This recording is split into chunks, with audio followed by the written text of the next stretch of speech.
ডিভোর্সের আগে শ্বশুর বাড়ি জেলখানা মনে হতো, ডিভোর্সের পরে এখন নিজের বাড়ি দুযোগের মতো লাগছে। নাম না প্রকাশে এক ডিভোর্সি নারীর কথা।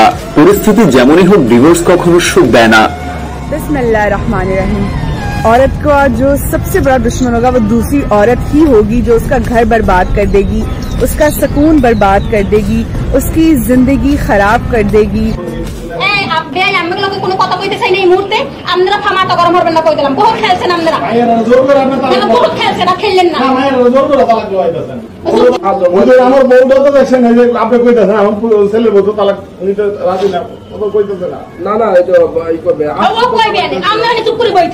আমার স্বামী রতন দফাদার কে?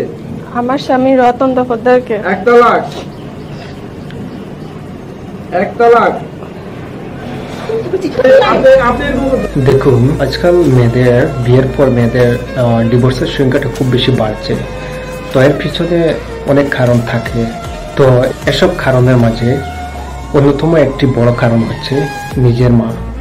সব নারীরা, সব মা সমান নয়। কিছু কিছু মায়েরা আছেন যারা কিছু না বুঝে শুনে মেয়েদেরকে অন্ধের মতো সাপোর্ট করেন। কিছু বললেই মাথায় কাজ করে না, মাথায় রক্ত উঠে যায়। তখন একতরফা মেয়েদেরকে সাপোর্ট করেন এবং ওই মেয়েরা খুব বেশি প্রশ্রয় পায়। এজন্য ওদের সংসার বেশি দিন টিকে থাকে না। যারা আসলে ভালো নারী, ভালো মা, ওরা কখনো চাইবে না যে নিজের মেয়ের ডিভোর্স হোক, কখনো চাইবে না।